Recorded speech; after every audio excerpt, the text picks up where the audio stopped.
fires.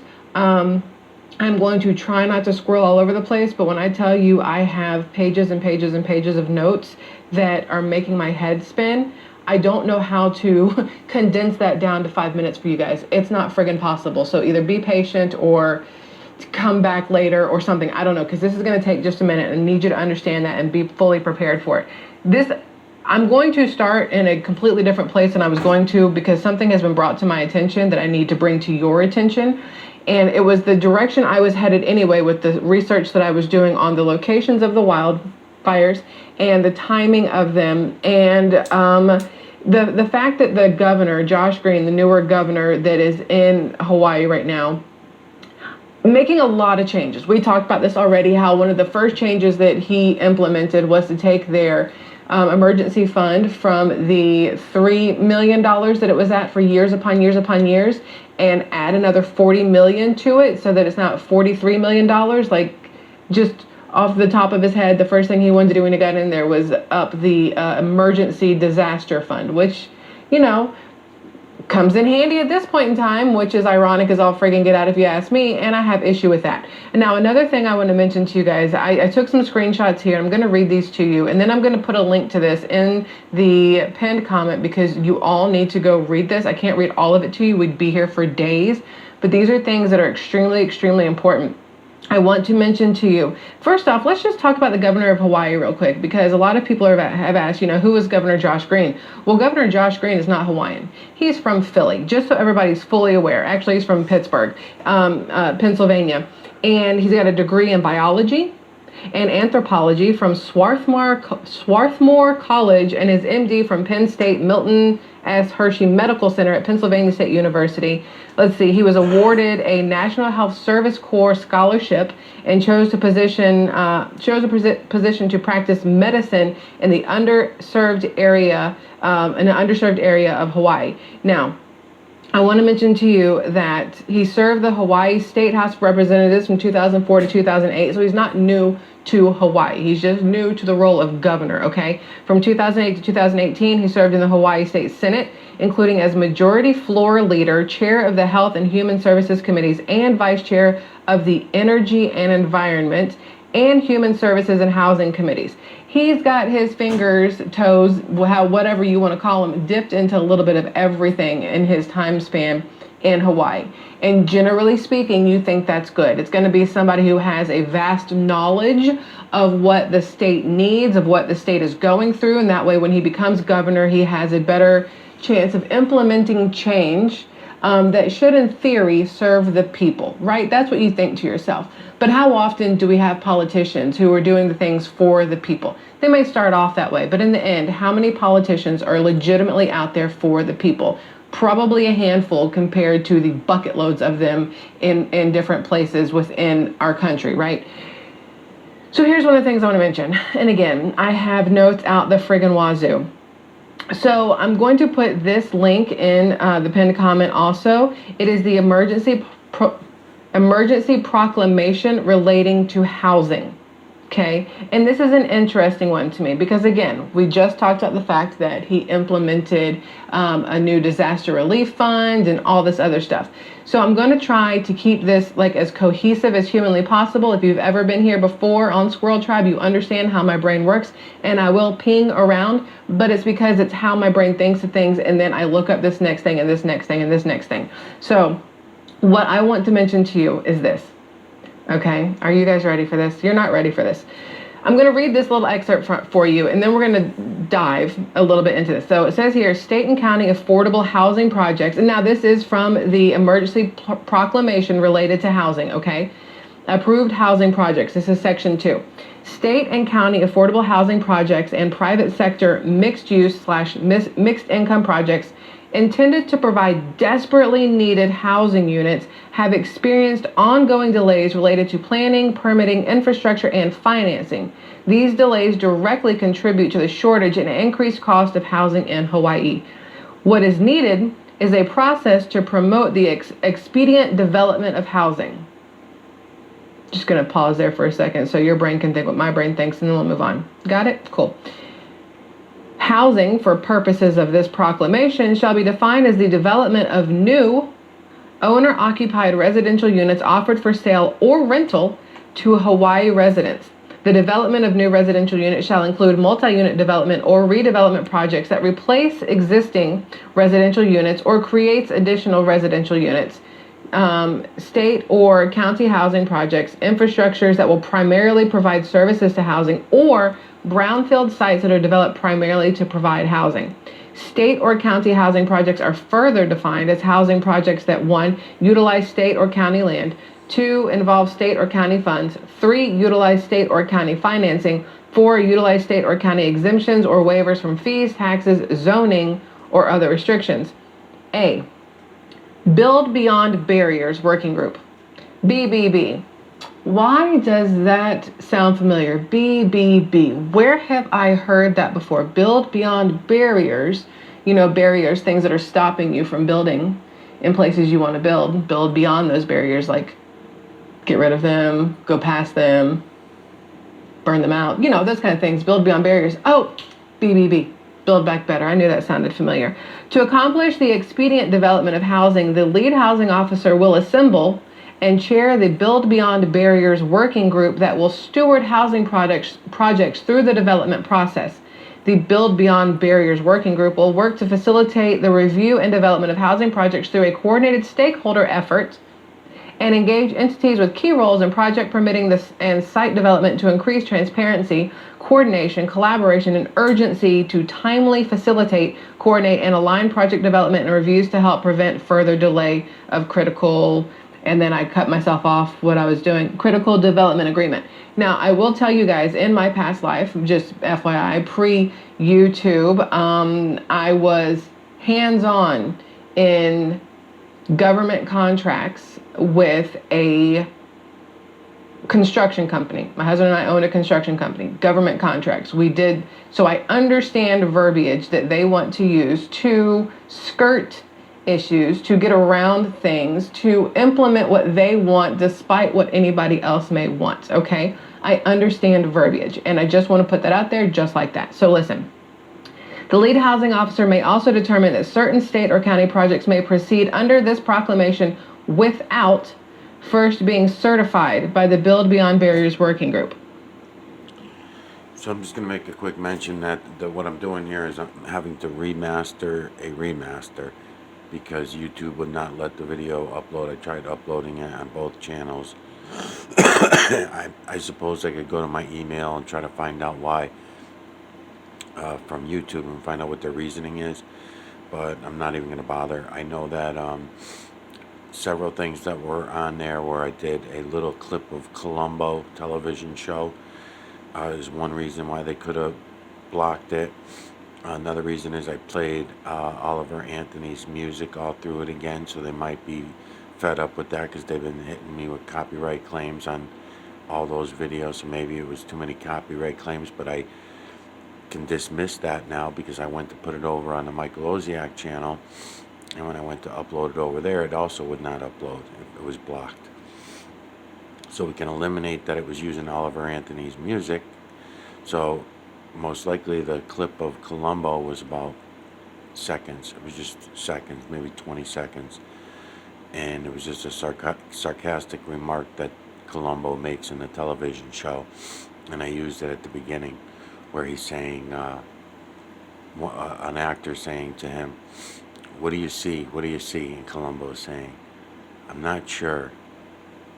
I'm not sure." That's all it was. That's all it was. So I thought it was that. And then somewhere midpoint, I threw in about three to 5 minutes of John Campbell talking about COVID. So I'm not sure what it was that got me blocked out, and I'm not sure how this video is going to transfer. It looks halfway decent in the camera that I can see, but we'll see. And in the background, I'm going to play this girl. I always liked her I met her channel about a year ago, and I do like her. Squirrel Vibe, I believe is the name of the channel. Here's where it gets interesting. You ready? Here's the interesting part. Pursuant to sections 127A-12B1 and 4 HRS, which I know sounds like a whole lot of mumbo jumbo, but it's how they label their little laws and whatnots. Again, I'll put a link to this later. I call on the state and county agencies to cooperate and to forge paths forward to address the affordable housing crisis. The state and the county should be engaging in discussions regarding mutual aid agreements and what assistance can be provided to speed up the processes that impede the creation of housing across the state. Now, pursuant to sections 127A, 12B, 4, 9, 11, 16, and 19 HRS, I direct all state agencies to make the review, planning, approval, and processing of permits related to housing a priority. Suspension of laws. This is where the interesting part is. Section 127A, 13.3 HRS, additional powers in an emergency period, like after a wildfire, okay? To the extent necessary to expedite the construction, repair, renovation, and occupancy of housing and infrastructure projects certified under this emergency proclamation, I hereby suspend the following statutes and regulations. Chapter 6E HRS, Historic Preservation. To the extent necessary to expedite the provision of certified housing projects subject to the attached governor's emergency rules. That's really all you needed to really fully hear about all that. Let's just read this one more time. The historic preservation. So you can bypass historic areas and historic preservation if it means you can build these new path forward, what do we call this, BBB? Build Beyond Barriers Working Group projects. You can say, screw the historical laws, we're going to bypass those completely and go that route. It's a suspension of law in an emergency period, which they are currently in Maui right now. They're in an emergency period. So when Governor Green gets up and says, we're not going to sell land to outsiders, he means it. Because what he's going to do is do whatever it is here that Build Beyond Barriers Working Group wants to do. They've already got their contractors. They've already got their plans. Side note, let me just pull that up for you guys because you might want to see this if I remember where I put it. Hold on. Maybe it's over here. Again, I have a bajillion different links and things to show you because it is important. Where is it? Okay, here we go. So this right here. You guys see this right here? This is the Office of the Governor, Governor Josh Green, MD. This is the emergency proclamation relating to housing. Okay, that's what I call it, right? But down here, it starts going through the housing costs in Hawaii, and then you get to all these different things here. You see this? But what's interesting here is when you get down a little farther, again, I'm going to put the link and you need to go look at this thing. When you get down farther, because it's the longest page in the history of pages, please hold. Come on, broski. What are we doing here? Okay, so top 10 projects in the pipeline. They have projects in the pipeline that they are working on, okay? And a ton of these are in West Maui. You know what else is in West Maui? Lahaina. Just so we're all fully aware where that falls into place, that is in West Maui. And it happens to be 86% residential housing. And according to everything I have read in this address and everything else, the locals of Hawaii are, let's see if I can remember all these numbers, because again, I couldn't put everything together. 21% of Hawaii are nationals. Is that the right word here? Are born and bred Hawaiians. Locals, okay? 21%. Of that 21% that are actual locals, born, bred there, raised there, families been there forever and a day, out of the homeless population, 40% of homeless people are local Hawaiians. So you got only 21% of the entire state are actual Hawaiians. The rest are, outsiders moving in and whatnot. And out of the homeless population, 40% of those are part of that 21%, which is a hard number to look at. And so I was reading and it starts talking about how the average Hawaiian local, the average Hawaiian native, makes $10,000 and some change less than the median housing rental price, median housing price. basically what it's saying is that the locals can't even afford to be locals. They're having to leave to afford life because they cannot afford to live on their own land in their own state because it has become the most expensive. Maui is the most expensive place like in the United States total, okay? And it has pushed the locals out because they're not the ones who are building the high rises. They're not the ones who own the big companies that are there. So they're getting pushed out and tourists are moving in. And the next thing you know, Hawaii is just going to be this massive island for tourists. There's not going to be any locals left because they're being burned out of their homes. And yes, I said it the way it sounds. They're being burned out of their homes. Now, a lot of things, like I said, that I want to talk about. I wanted to mention that one to you because I thought that the getting rid of the historic preservation, the suspension of laws, is a massive deal right now, especially given the fact that this man, this governor, Josh Green, literally just upped the emergency contingency fund from $3 million to $43 million, then comes out with this proclamation relating to housing and suspends the historic, like, out of everything under the sun, that's the one you suspend during an emergency. Like, that feels real specific to me. And again, this is how my brain works, and I not everybody's going to see the things the way I see the things, but that is something that I felt was worth acknowledging. Now, what I wanted to talk to you about in the beginning before I ran into that stuff was the wildfires themselves, okay? And how it doesn't all make sense to me. It still does not make sense to me because you had 3 different pockets of wildfires that it doesn't make sense. Like, it doesn't. Okay, let me explain. I'm going to show you this video and then explain to you why I was confused at first. So if I can get this little thingy to go away, you go away. So this is a video. This is a security video that they're saying is what shows where the first fire started in upcountry is this video right here. And watch, this is what's confusing to me. Why did the camera move? There's a flash and the camera just took its eyes off of where the flash was. Why did the camera move? Why is the camera looking at the ground? Why is the camera looking at the ceiling? Why is the camera doing what the camera is doing?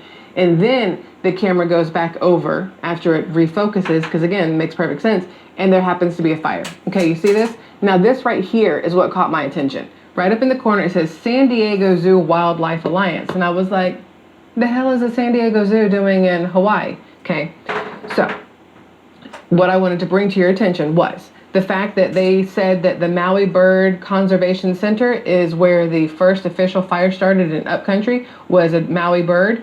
So I look it up, and sure enough, Maui Bird is, it is part of San Diego Zoo.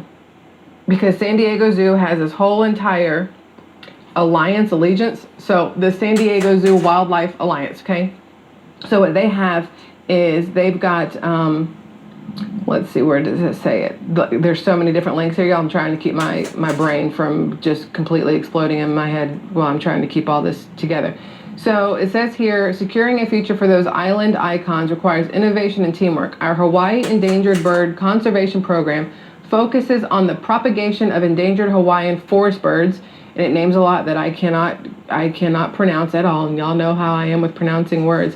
So they have the Bird Conservation Center on Hawaii Island, and they have a Maui Bird Conservation Center on the slopes of, I gotta try this anyway, Halakaila? Nope, that's wrong, and I'm so sorry. Our work is part of a long-standing partnership with the U.S. Fish and Wildlife Service and the Hawaii Department of Land and Natural Resources, Division of Forestry and Wildlife, as well as many other partners. So, San Diego Zoo is the one who's running this Maui Bird Conservation Center. They have the cameras up and everything else. So, that footage, when it said San Diego in the corner, I needed to understand why. So, doing a little research, figured out that's why. So they have that. But here's my other issue.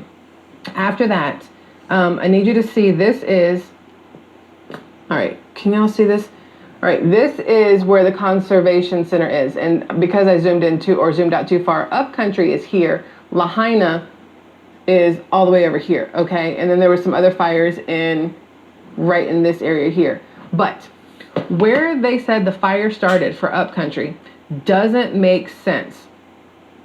it says here, Pribble, some person who serves as San Diego Zoo Wildlife Alliance's senior research coordinator in recovery ecology, used multiple fire extinguishers and a garden hose to fend off the flames at the conservatory until firefighters arrived about 40 minutes later, according to the New York Times. She contacted the forest manager for assistance amid the chaos, too. Now, here is where it gets interesting to me. I found a link. So, again, I'm going to put the links to all these things for you guys. Revised, I don't know why it's revised. DLNR news release aerial photos and video of all 4 Maui fires. Okay, this came out on August 11th.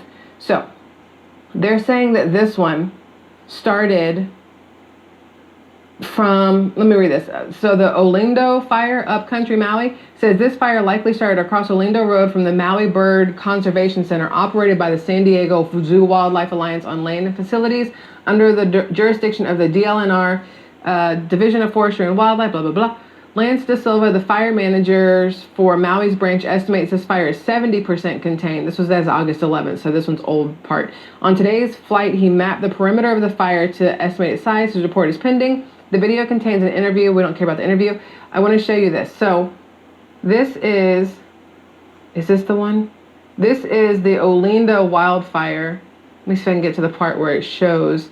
It doesn't really show much of a fire in the Olinda area, which is, okay, so you guys can see here. They've got helicopters up there.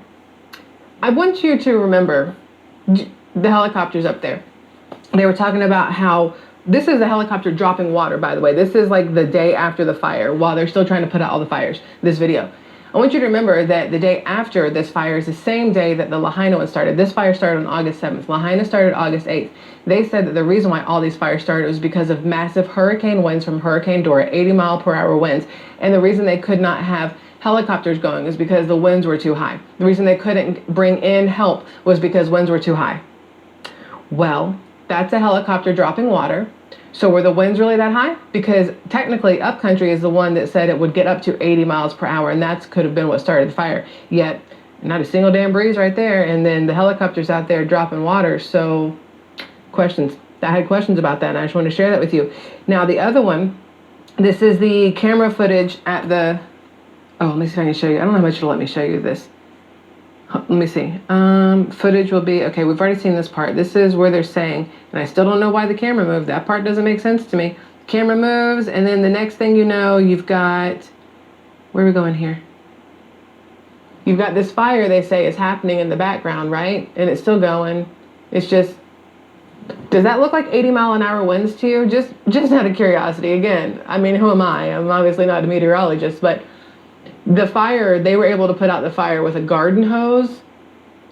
And so if this little fire could be stopped with a garden hose and the helicopters could fly and drop buckets of water on the other areas, explain to me why there was such devastation everywhere else. I don't fully understand. Again, this is when the hurricane is supposed to be coming through and hitting Lahaina. It should be the same wind, the same day in upcountry.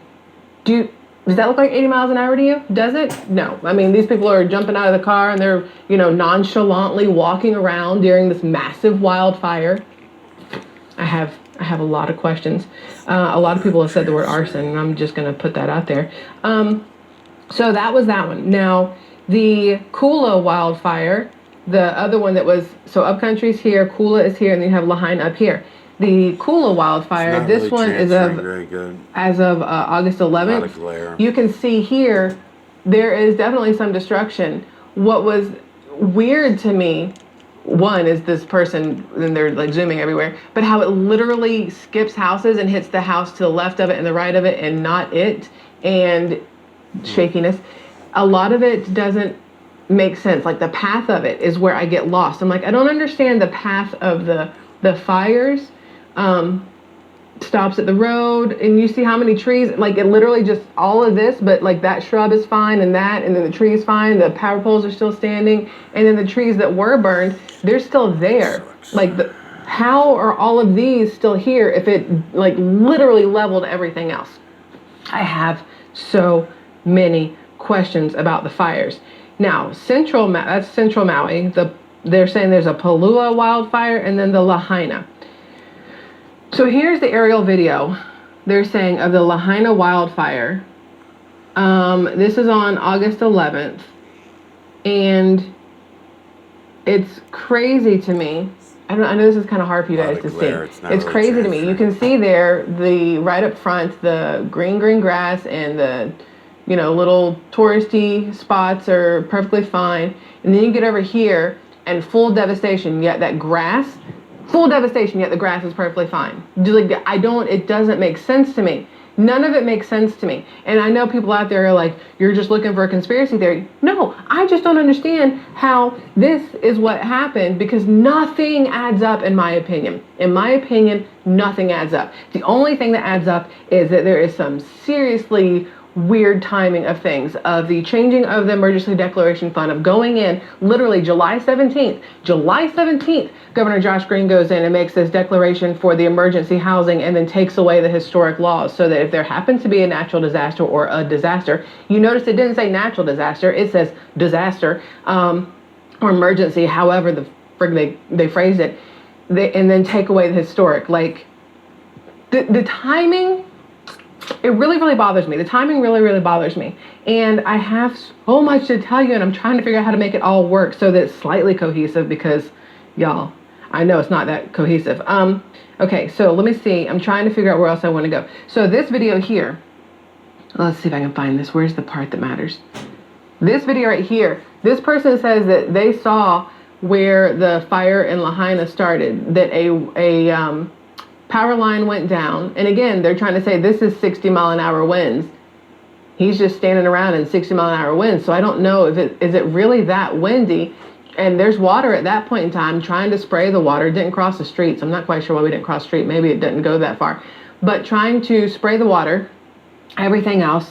Hopefully I can show you guys that. I don't know if I'm allowed to or not, but we just did, so whatever. I'm curious. Again, I'll put links to absolutely everything. If those were the starting of the Lahaina fire, and that's on the water side, like it started between the water and the road, why couldn't they have put that out? Why couldn't they have put that out? There's literally an ocean right there. Literally an ocean right there. And I had people say, when I asked it before, they said, well, the salt water will kill vegetation. Guess what? It won't do. Kill the people. Screw the friggin' vegetation in that little 5 feet of space. Bring the ocean up and water everything and stop the fire. If that's where the fire started, in that little spot right there in Lahaina. Really? That little spot is what caused massive destruction and took out, 2,200 structures out of 2,700 structures, only 500 were left standing. I don't buy it. Personally, I don't buy it. And I know, again, people may not agree. That's fine, honey boo boo. You don't have to. You do you, boo. I'ma do me. And this is how my brain works. And these are my opinions based off of the things that I'm seeing and what I'm coming across. And I don't like it because I don't believe it. And I think it sucks for the people of Hawaii, for the people of Lahaina, for the people of Upcountry, for the people of everywhere in there that had little fires everywhere, basically. Now, here's the other thing. They have the kids returning to school today, just so you know. So look. 1,000 missing after deadly fires. Well, the governor says it's 850. We need to know exactly how many it is.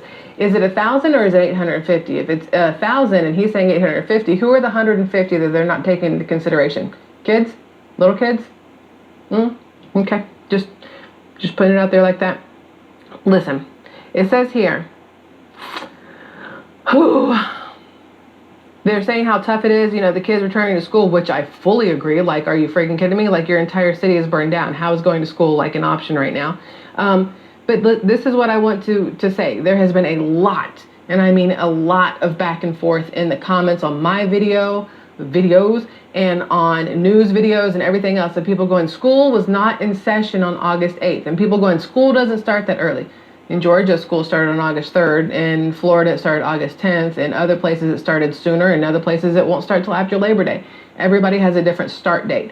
But what's interesting here, this article says, the brush fires broke out on August 8th when school was in session, tearing apart families. The fires destroyed about 2,200 homes, displacing an estimated 4,500 people.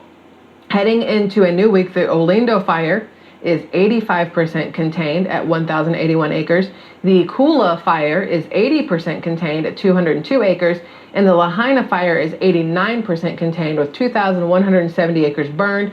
The Pulehu/Kaihi fire, God, I hate when I mess these up, I'm sorry, was fully contained on August 12th.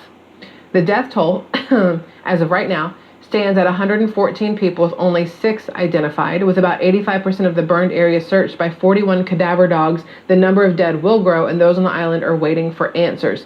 Now, it says here more than 3,357 students will be enrolled at alternative schools because of damages to campuses, according to Hawaiian Public Schools.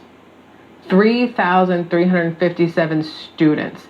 That is a lot of kids for those 3 small areas, just so we're all fully aware, especially when Lahaina had a population, in the consensus, if I remember, is it consensus? Yeah.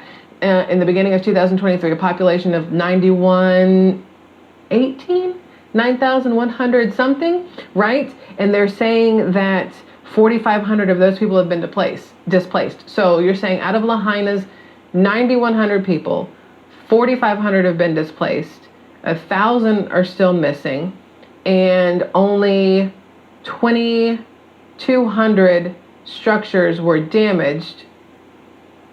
The math still isn't mathing to me if I sit there and really think about that. The math still doesn't add up. If you've got 9,000 people and technically 2,700 structures, which only 86% of those are residential, that would mean that every household has at least 3 or 4 people in it, which actually does make sense because in Hawaii, there is a lot of multi-generational living, especially if you are Hawaiian natives. You've got more generations in one home, also because either that home is already paid off because it has been passed down from generation to generation, or it's a newer home that can't be afforded by locals because they don't have tourist money, and so you have numerous family members living in there.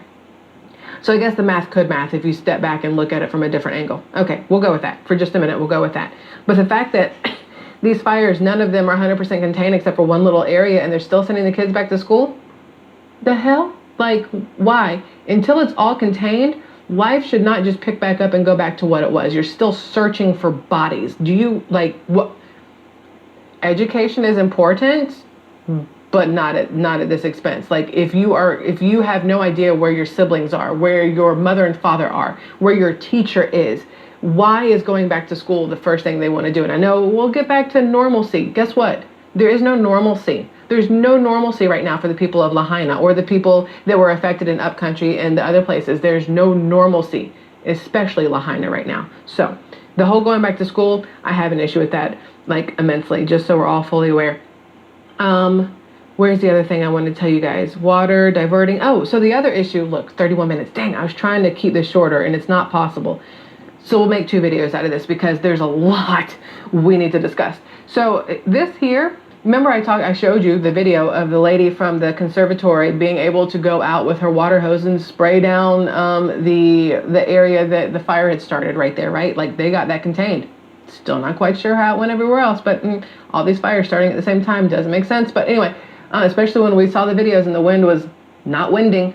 So over in Lahaina, you see the video where the power line goes down and the guy pulls out the water hose and starts, hosing off the street.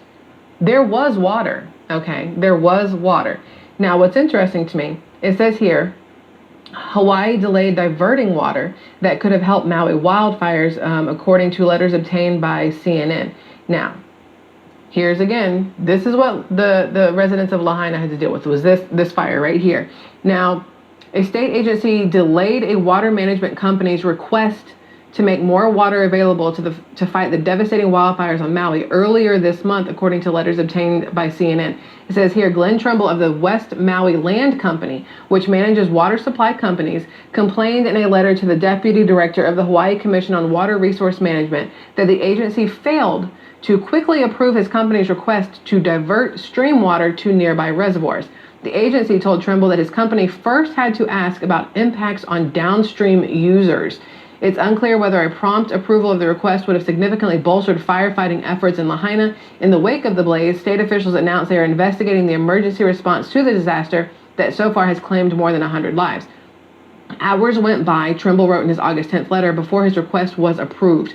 Trimble told CNN by that time the company's water system manager left the area to evacuate his family and other staff couldn't be reached. Trimble said he made his initial request on August 8th when the fire ripped through Lahaina. He and his colleagues watched the fire spread without the ability to help. We anxiously awaited the morning, knowing that would have made more water available to the fire department if our request had been immediately approved. We cannot know whether filling our reservoirs at 1 p.m. as opposed to not at all would have changed the headlines when dawn broke. We know that we need to act faster during an emergency. Now, it says here, the correspondence was previously reported by the Honolulu Star Advisor and the Honolulu Civil Beat. In an email to CNN, Trimble said his company asked permission to fill their reservoirs before the fire swept into Lahaina, though he said his company's systems are not connected to the county's system that supply fire hydrants. Maui's fire department did not immediately respond to a request for comment. The chairperson for the Commission on Water Resource Management responded to Trimble's letter the same day, stating that her agency would largely grant his request related to filling reservoirs and loosening regulations for fire emergencies in the area. In a follow-up letter, Trimble thanked the chairperson for the prompt response. Asked about reports that firefighters didn't have enough water to tackle the fire, Governor Josh Green told reporters in a news conference on Monday, "One thing that people need to understand, especially from far away, is there's been a great deal of water conflict on Maui for many years. This isn't the first time West Maui Land Company and the state's water commission have been at odds. The commission had proposed slapping one of the company's subsidiaries, Oluwalu Water, with a $470,000 fine in 2022 after it drew more water than was allowed from a West Maui stream. The two parties eventually settled on a compromise, according to local media. Oluwalu Water would make improvements to the community's water system instead of forking over any cash." This week, the Department of Land and Natural Resources, which oversees the Commission on Water Resource Management, reassigned M. Calio Manuel, the recipient of the letter Trimble initially sent, to a different division. That's their way of saying, you effed up, we got to move you somewhere else. The purpose of this deployment is to permit CWRM and the department to focus on the necessary work to assist the people of Maui recover from the devastation of wildfires, reads a statement the agency shared with CNN. The deployment does not suggest that First Deputy Manuel did anything wrong. Yeah, it does. That's pretty much what it suggests to literally everybody who knows that he immediately got moved somewhere else. If nothing was wrong, you would have held your position, just so we're all fully aware. The agency declined to comment on whether quicker approval of West Maui Land Company's request would have helped firefighters. Manuel couldn't be reached for comment. So, the water company said, hey, listen, we see that there's fires over here. We know that West Maui does not have enough water. We should divert some or pull some from a stream and send it over there. And they just sat on it and said nothing. So there you go. People were asking, why was there no water? Now you know. That's why there was no water. Again, there is a ton more we need to talk about, but we've been doing this for 36 minutes, and I know you guys hate when these things go too long, so I'm not going to do it, but there will be another video with more information. All of this is extremely, I don't know if using the word interesting is okay or not, but it's extremely interesting to me, because again, I think of something, and then the way I start to look things up and try to find things, it's just the way things don't make sense, and the way things start to look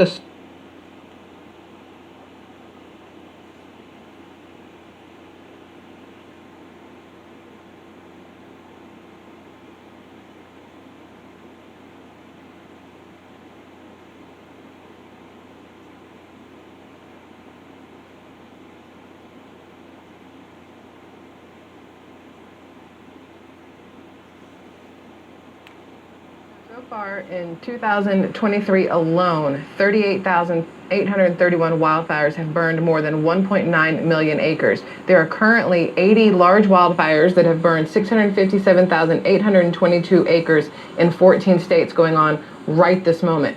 Before we get into all that, I do want to give you an update. We've been talking about the fire in Lahaina, Maui, Hawaii since August 8th. Technically, we've been talking about it every day since then almost.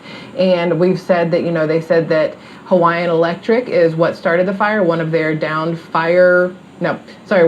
electric lines is what started the fire. Now, just came out today, the Hawaii Power Utility takes responsibility for first fire on Maui, but now they're faulting the county firefighters. So at first, Hawaii Electric, which by the way, their largest shareholders happen to be Vanguard, followed closely behind by BlackRock, and they do supply power to 95% of Hawaii itself. The state of Hawaii, Hawaii Electric supplies 95% of their power, their electricity.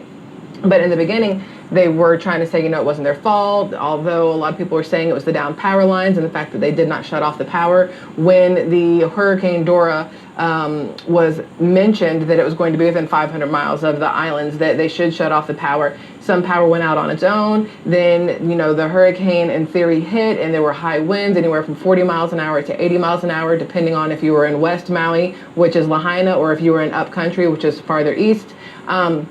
But the problem is they did not shut off the power. And so, the authorities are saying that because they did not shut off the power is why the Lahaina wildfire started to begin with. And the downside here is that Hawaii Electric actually went through and tampered with, I guess you could say, some of the poles during the wildfires, number one, but then also afterwards, before the crime scene investigators, I'm sure there's a better word for it, I'm going to call them crime scene investigators, because I still don't think personally, my personal opinion, that it was an accidental, everything that happened. Hawaii Electric actually went through and started removing some of the poles and downed wires and everything else from some of the locations that could have been the start cause of the fire, which looks shady, in case anybody's curious. That looks suspicious AF. If you have teenagers, you know what AF stands for. So this article that just came out, literally 1:16 p.m., it's now 2:05. This is saying that Hawaii's electric utility acknowledged its power lines started a wildfire on Maui, but faulted county firefighters for declaring the blaze contained and leaving the scene, only to have a second wildfire break out nearby and become the deadliest in the U.S. in more than a century. Now, here's the thing. If it was 100% contained, zero smoke, zero ash, zero sparks, zero anything, the firefighters generally would leave. I mean, any kind of fire they've gone to, if they have it 100% contained, what they deem 100% contained, leaving makes sense, right? You can't just stay at a scene all day long to just stare at it and see if maybe it's going to pop up again. But the thing is, the second fire didn't start in the exact same place. It said nearby, which means that even if the first one was not 100% out, how did the second one start? Was it still another down power line, or are they trying to say that that first one wasn't fully out? An ember picked itself up, moved itself over, sat itself down, and started a new fire. Is it feasible? Yes. Do I think they can blame the county firefighters? Personally, no. But everybody wants a scapegoat, especially when it comes to the fact that it's going to bankrupt them and ruin them completely. You want to be able to place the blame on somebody else, because profits over people. The easiest way to ensure that you don't lose everything is to make it so that people no longer look at you as the fault, but look over here at somebody else.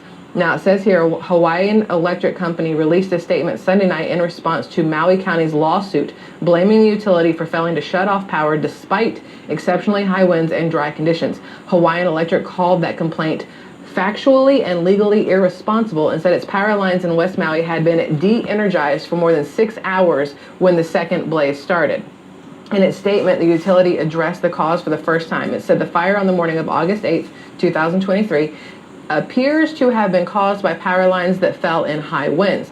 The Associated Press reported on Saturday that bare electrical wire could spark on contact, and leaning poles on Maui were the possible cause. But Hawaiian Electric appeared to blame Maui County for most of the devastation. The fact that the fire appeared to reignite that afternoon and tore through downtown Lahaina, killing at least 115 people and destroying 2,000 structures. I will say the fact that they're still sticking with the number 115 after, what's today? Today is the 28th, literally 20 days, 8th to the 10th. No, sorry, I can't do math.